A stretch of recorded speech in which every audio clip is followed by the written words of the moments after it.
What is happening, people? It is Brian Alsruhe with NEVERsate.com, and I thought for today's video, I would talk to you guys a little bit about my personal approach to how I'm gonna get back into this whole lifting thing. I'm gonna give you guys a template, I'm gonna give you guys a program, I'm gonna give you guys pretty much the whole layout of how I'm personally going to approach this, and I've affectionately called this the Déjà Vu Program, so that hopefully sometime throughout it, you're gonna stop and be like, wait, I've been here before. 225 felt like this before. 315 felt like this before, because there are definitely different levels of depravity that we have all hit during this layoff. Some people were able to lift throughout the entire thing like there was never even any break in their training. Some people were able to train with a little bit of limited equipment, maybe had some dumbbells or like a Bowflex or a sandbag or something like that. Some people did nothing but bodyweight programming, and that was terrific. Or if you were anything like me, you completely have not done one thing training related for over 5 months now. Yeah, lots of manual labor, zero training. So if you do happen to find yourself in a situation similar to mine where you've had a long layoff or even a short layoff, you may find yourself in a detrained position. And all that means is that basically lifting is a kinetic language that you have not spoken in a while, and coming back to it might not be as easy as you thought.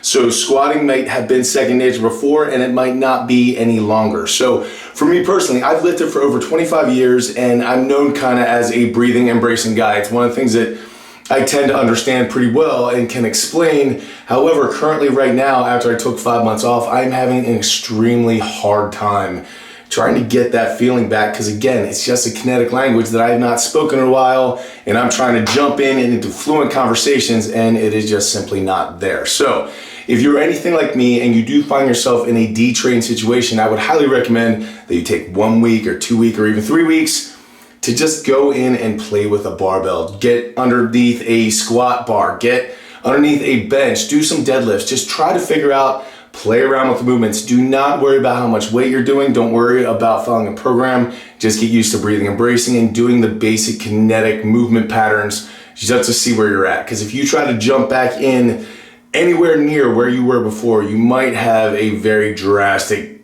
just surprise coming up. For me personally, 225 feels like 315, 315 feels like 405, 405 feels like 500, 500 feels like a truck. Now, since I am standing in front of the whiteboard, that means you are going to need something to write with and a piece of paper, because it's about ready to get semi-technical. However, I'm gonna take the time of you running to go get that to do the shameless plug to let you guys know that I am still doing personalized programs. So if you want this one personalized, or any of my programs that I put out for free personalized to your situation, goals, equipment, all that kind of stuff, just email me at neversate@gmail.com and I'll send you the questionnaire. We'll figure all that out. Also, I do believe that I'm gonna offer this program as a bare bones, no extra coaching, no personalization, no swapping out of exercise, anything like that, just a bare bones, cookie cutter, written out version of this for $25 on the drop down option of my PayPal menu on my page. But as always, if you guys are interested in doing that, you just need to go over there, hit that option. But remember, that is not an automatic thing. Because of my computer stupidity, I need to fill all those orders myself, and I do not have internet access. That means that I need to drive somewhere else to shoot you that little ebook. And I have no problem doing that. Just give me 24 hours to get that done. Most time, most people will get it within a couple hours, just because of my cycle of how I'm running around doing things so often. But if you have not gotten it within 24 hours, that is the time when you should email me and start calling me bad names, because something has gone horribly wrong, and most likely that is on my end. But give me that 24 hours, please. All right, so nuts and bolts of the program. This is going to have a 9-week progression before any deload or testing. So if you're planning on doing it, that is exactly what you're looking at. Now, that consists of 3 separate 3-week waves. Now, each week is going to have 4 training sessions per week built around the big 4 movements. I know a lot of people want to train more than 4 times a week, and if you want to do some active recovery on the other days, that is completely fine. But this is a pet peeve of mine, and some of you are probably going to get a little bit hurt feelings over this, but there is a massive percentage of you out there that are training way too often and doing way too much to make any sort of progress. And I know that sounds counterintuitive, but a lot of people are confusing being busy with being productive, and so many people are following so many fitness gurus out there that tell them that they need the super spinatus and the foam rolling and the extra whatever serratus anterior Guys, lifting is not that complicated, it's not that hard. If you look at the people who are best at it in the entire world, they keep it super, super basic, and you probably should too. And the truth of the matter is, if you are in the gym always doing something or always breaking things down, that's not when things change. Things change when you are recovering. And if you are never recovering because you're always working out, then you're never making progress. And so a lot of people right now are just spinning their wheels, thinking they're making progress by doing more and doing more and doing more, but they're really just doing busy work and it's actually hurting their progress. So that is exactly why I'm keeping it to 4 times a week. Now, that said, each one of those 4 days is going to be pretty brutal. And absolutely for that reason, me personally, I always try to keep somewhere between 24 to 48 hours between workouts. So for me personally, I work out Monday, Wednesday, Friday, and Saturday morning. Now, the bad part there is, of course, the Saturday morning, but I stick the thing that matters least to me, which is my bench press on that Saturday morning, and I would encourage you to do the same. Put the things that matter the most to you at the front of the week when your body is the most recovered and you have the most energy and your central nervous system is the happiest with you. Throw that stuff towards the front, and then as things matter less and less to you, keep backloading them. Now, each day that you do go into the gym to train, the workout is going to consist of 3 definite parts, which we're going to get into right now. So the first thing I'm going to do when I go in the gym every single day is my strength giant set. Now, if you guys have followed any of my programs or any of my training, you'll know that I am a huge advocate of the giant set, and I don't like training in straight sets or anything like that. So if you do want to do straight sets, feel free, but you are no longer doing my program, so don't attach my name to it when it doesn't work as well. That said, your strength giant set is going to have 3 main parts, all right? So the first is going to be some sort of antagonistic or priming type of exercise, and I'm going to explain what that means in just 1 second. The second part is going to be your main muscle movement for the day, and then the third is going to be some sort of core exercise. There is no rest between A, B, and C. There's only rest here at the end where you get 90 seconds where you're pretty much going to add weight to whatever you can and then move on. So let's start up here at the top. Now, you're antagonistic here. Basically, I'm using big words to try to confuse you so you want to buy programs, but the antagonistic part of this only has to do basically with your upper body movements. So what that means is that I'm going to use the opposite muscle groups in the same plane of motion. And again, that's a bunch of words to tell you that if I'm doing an overhead press this day, that means I'm going to be doing a pull-up because my arms are basically moving in the same motion, right? If I'm going to be doing a bench press, I'm going to be doing some sort of row that day. Now, it's up to you what you want to do, but for me personally, I find that my shoulder health is always 1,000 times better if I do my pulling movement before my pushing movement. So if it is a bench day, I will always do my rows before my bench. Now, that is for the antagonistic, mainly your upper body movement.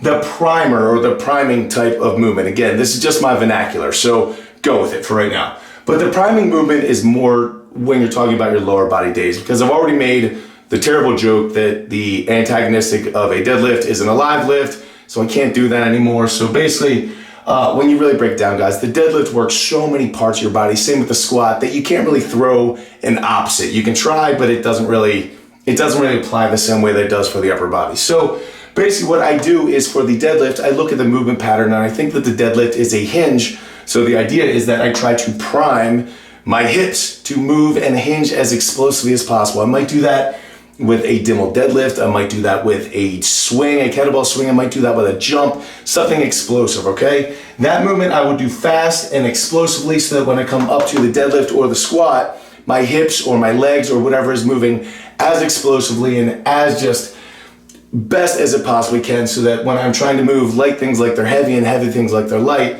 that becomes a lot easier if your glutes are already firing and everything is lit up and good to go. Now, the third movement is going to be some sort of core exercise. On my upper body days, that tends to be more of an oblique type of focus, and on my lower body days, it tends to be more of a actual traditional ab type of focus. But that said, this core exercise in reality isn't so much for the direct ab work as it is kind of rest, all right? Because your rest isn't really rest. Your core exercise doesn't take a whole lot from you. Your body performance, everything will be absolutely better if you do spend some time on some direct core exercises. But also what you can use this for is breathing and bracing practice. If you don't know how to breathe and brace, it is the biggest game changer in weight lifting safety, as well as strength, as well as everything. It is a massive deal. And what this does is allow you every single chance at the end of your set to practice breathing and bracing, so that when you come back around to your squat, your deadlift, your bench, or whatever you're trying to brace really hard for, you've gotten more reps of that. And that's really what I use it for, that and the rest. So let's say it's a deadlift day. We're gonna do a kettlebell swing to a deadlift to a dragon flag to 90 seconds of rest where you're gonna add some weight and you're gonna jump back in. You're gonna do this for the prescribed number of reps and sets, and then you're gonna have to move on to your assistance giant set. So really fast, before we get involved in the assistance giant set, I know some people are gonna ask the question of why we started out with the strength giant set instead of a conditioning type of thing like I normally do in many of my programs. And the reason why is because my form sucks and yours probably does too right now, just because we're detrained, right? So I want all of my focus and all of my intention when things are the most dangerous, which for me is during the strength stuff because it's when it's the most heavy and things matter the most. So that's pretty much why we stuck that first. The conditioning is coming later. But once you are done your strength giant set, then it is time to move on to your assistance giant set. Now, for all the assistance stuff, for me personally, what I am choosing to do, and you can do this any way you want, but I'm probably gonna go somewhere between 3 to 5 sets of like 5 to 6 types of rep range. The reason why I don't wanna go super high on rep range is I know a lot of people are thinking, I'm gonna get back involved in weights, I'm gonna do like 3 sets of 10 or something like that.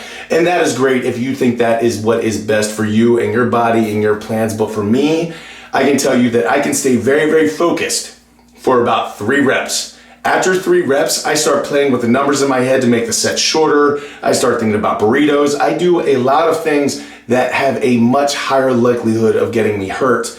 So for me personally, I would rather do more sets and less reps than a smaller number of sets and higher reps. So I won't do 3 sets of 10 on assistance. I might do 10 sets of 3 reps, right, at different types of weights and things like that. So just want to make that point before we get into this. Assistance is always going to kind of be by feel and what you have left, because honestly, as we get into this, things are going to be a little bit crazy in your body. Now, for me personally, my assistance giant set, again, is going to consist of 3 separate parts. The first movement in that group is going to very highly focus on a weak point of my lift. So if we continue with the deadlift example from earlier, right here, if my hamstrings are a weakness on my deadlift, then this is probably going to be like a stiff-legged deadlift. Now, for the second movement, what I am personally going to do, again, you do what you got to do. But for me, I'm going to try to rebuild one of my strengths that used to be on that movement. So I'm rebuilding an old strength here for the second movement. For me personally on the deadlift, my upper back was unbeatable when it came to my deadlift. If I could break it off the floor, I could pick it up. So that's obviously gone away a lot because I haven't been deadlifting. So I want to do things that are going to rebuild that. Maybe some rows, maybe some pull-ups, maybe some whatever the case may be to rebuild an old strength. Again, that's what I'm doing. Now, the third movement here is either going to be a continuation of the core movement that you're doing in the strength giant set, or you can do something very isolated. So in the deadlift example, maybe you would do a glute ham raise, a Nordic hamstring curl, or maybe you just stick again with the core exercise that you were doing during the strength giant set. Anyway, when you're done those 3 exercises, there is no rest between A, B, and C, because when you get down here, you do have 90 seconds of rest to add some weight and get back into it. But again, your prescribed number of reps and sets can definitely change. You can play with this a good bit. I want you to really focus on whatever you need to do to stay safe as possible during all of this. Which of course leaves part 3 of the workout, everyone's favorite, which is conditioning. Now, guys, for this, we want to keep it short and sweet. You're talking 7 to 12 minutes of hard conditioning. Jumping on a treadmill or a little bike and pedaling for a while is not conditioning. That's what people in the past used to call transportation. We're talking, you want to make your fat cry, you want to make your lungs heave, and you want to keep your focus. The exercise that you choose for this conditioning, you want to have a similar focus to the day. So if it's a deadlift day, you want to use the same muscles that you used on the deadlift. The last thing you want to do is throw in a bunch of push-ups here so that when you do your bench press 2 days later, it tends to affect your strength work. You do not want any of this to affect any other day. You want to get in, crush this, recover from it, and move on. But yeah, once conditioning is over, your workout is done for the day. If you moved with a purpose, you should be in and out the door within 60 minutes, tops. It should not even take you 60 minutes unless you're a person who likes to do a lot of this or a lot of resting. Now, all that I really need to give you guys now is kind of the prescribed rep ranges for the weeks, which I'm going to get into. I'm going to give you an example of a day, and then you guys can get after it. So let's go. All right, so this program is as linear as possible and as absolutely as simple as I possibly could make it. Guys, you're coming back as an absolute beginner. There is no reason why you need to do anything fancy whatsoever right now. So your first week, week number 1, you're gonna do 4 sets of 6 reps. All right, that's all you're gonna do for your strength work in the Strength Giant set. You have 4 sets of 6 reps. Now, immediately people start going, well, what percentage do I start at? I don't know where to begin, I don't want to end, but it doesn't matter, guys. You're gonna go in the gym and you're gonna work up as many sets as it takes to get a top set of 6 reps. So if you're doing the deadlift, you're gonna work up to a top set of 6 deadlifts, all right? However many sets I took, doesn't matter, because you're just gonna save the last 4. You're gonna make a little note in your little workout book because you're gonna see that again, all right? Now, to give you guys an example of what a day is gonna look like with the 4 sets of 6 reps, I'm gonna talk you guys through that right now. All right, so what we're looking at here is wave 1, week 1, day 1. And if you guys end up purchasing the Bare Bones program, this is exactly what you're gonna see for your first day. So, the Strength Giant set, starting out, you have 4 rounds, adding weight wherever and whenever you are able to. But guys, remember, if it takes you more than 4 rounds because you're stronger than you think, then that is great. Just save your top 4 rounds. But right here, just as discussed, since it is a lower body exercise, we're gonna start out with some sort of explosive priming movement. So here I threw in 12 kettlebell or dumbbell swings, whatever you have access to. And then you're gonna follow that immediately with 6 deadlifts or a deadlift variation of your choosing, whatever you wanna do, go nuts. But you're gonna do that as heavy as possible, right? Now, obviously in your very first set, you're not gonna just jump in and go as heavy as you possibly can. You're gonna be working up, but you have as many sets as you want to get there. Now, once I've done those, I will take 90 seconds rest to add whatever weight to whatever I am able to, and I will start again. But remember, there is no rest between your swings, your deadlifts, or your core variation. The rest comes at the end. You just immediately move towards your next exercise. You don't need to like sprint there, but move with a purpose, get there, don't stop to talk, don't stop to get a drink, move there, get it done. Once you find your top set of 6, go ahead and save your top 4 sets so you can use them later in wave 2. And now it's time to move on to the Assistance Giant set. Now for the Assistance Giant set this day, I have 3 rounds, again, adding weight whenever and wherever you are able to. Now, again, we're focused on the weak point of a lift. So 5 stiff-legged deadlifts or 5 Romanian deadlifts, whichever you prefer. And then the second exercise, we're gonna be focusing on rebuilding a strength that was there before. For me personally, that's my upper back. So I will be doing either a max rep set of wide grip pull-ups, or if I can't do pull-ups, I'll be doing inverted rows.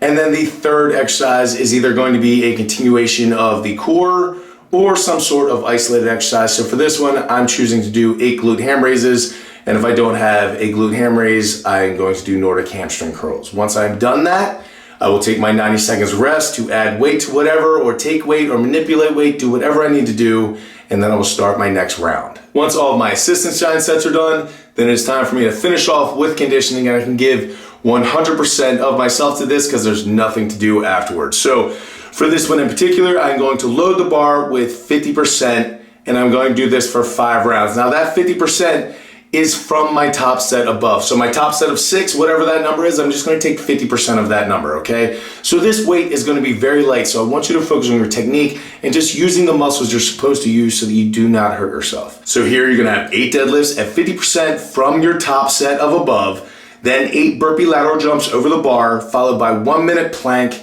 which is your rest. And again, you're gonna do this 5 times. And I know that doesn't sound like much, that's a lot of movement with a lot of weird breathing. It is going to be extremely tough. It should only take you literally somewhere between like 2 to 10 minutes, and then you're gonna be out the door. Again, this entire thing is not gonna take you more than an hour, and it's gonna get you absolutely everything you need to get back to where you needed to go. So as you can see, each day is gonna be fairly brutal, but you can kind of self-regulate it so you can make it as brutal or as easy as you would like.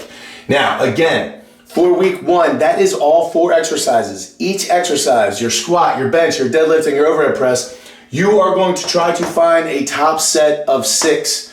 However many sets that takes you is fine, because you're just gonna save your top 4 for wave 2.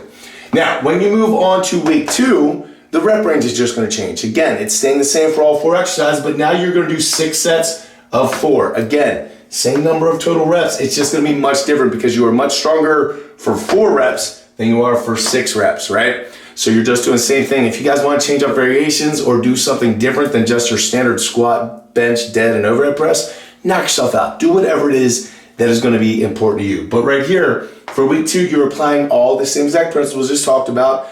For the assistance giant set, again, you're doing more sets than you are reps so you can stay safe. For here, you are just trying to find a 4-rep max. Now, again, guys, remember, as you get back into this, a 4-rep max is going to mean a lot of different things. I would tell you to be safe and kind of keep 1 or 2 reps in the tank. I would not let your form get ugly. I would say as tight as possible for this entire program. After this, get as ugly as you want on your sets. But for this, just to stay safe, I would stay pretty close to that. But that's what you're doing for all 4 exercises on week number 2. Week number 3, you're gonna come in and now's your heavy week, right? Kind of have a lighter week, a medium week, and a heavy week. Your heavy week is gonna be week number 3, where all 4 exercises, you're gonna be doing 10 sets of 2 reps. So basically you're working up to a 2-rep max, no matter how many sets that takes. You're gonna keep note of it, but that is the end of your 3-week wave. At the end of this wave, a couple things are gonna happen. Number 1, you're gonna be stronger, but you didn't really necessarily get stronger because you lifted weights. You got stronger because your body kind of remembered, like with muscle memory as well as your central nervous system, kind of remembering the cues, remembering to stabilize certain things that need to be stabilized and loosen things that need to be loosened. And there's a lot of stuff that's gonna be coming along that's just gonna make your progress to seem awesome. So don't assume that that is this program. Just assume that it's going to happen, right? But at the end of wave 3, what I want you to do is restart the whole thing over again. Now, instead of week 1, you are on week 4, 5, and 6, all right? Now, in week 4, you're still gonna be going for 4 sets of 6 reps, except for this time, I want you to add maybe 5 or 10 pounds to all of your top sets that you saved from the last time. So if you were at 100 pounds, now you're at 110 pounds and you're gonna lift up. Now, most likely because of the muscle memory and everything else kind of clicking for you, you're gonna get to that top set and you're gonna be like, wow, I'm a lot stronger than 10 pounds after 3 weeks. And that is great. Again, just keep going. Do as many sets as needed to find a top set of 6. Once you find that top set of 6, save those 4 sets, because again, you're gonna need to do this again when the wave ends.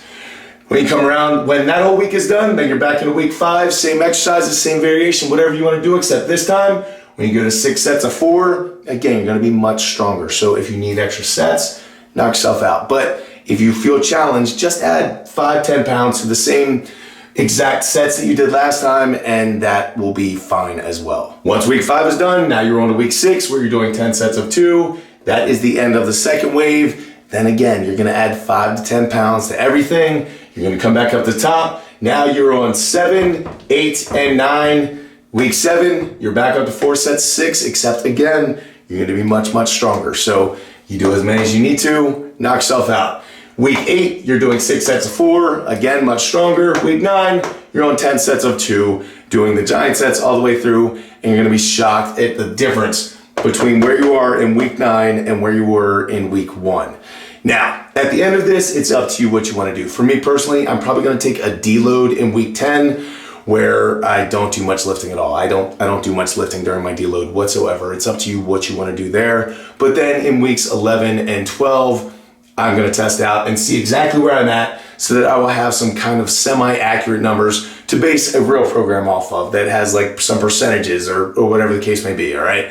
But at least I'm going to have 9 weeks kind of get me back in the game, back to where I was. So hopefully I have that deja vu moment of going, wow, 315 feels the same way that 315 used to feel. It feels like I've been here before, or at the very least, I learned how to actually put the accents in the correct spots of deja vu, because that was something that I admittedly didn't know. So guys, that's it. That is the entire program. That is exactly how I am going to be getting back into this now. I am planning on sharing some workout videos with you guys where I'm doing this exact thing. So if you guys do choose to jump in and do this along with me, then we can have a little bit of shared suffering. And as I'm explaining my frustrations, you'll probably go through your same frustrations. So it might be fun if you guys are interested in that.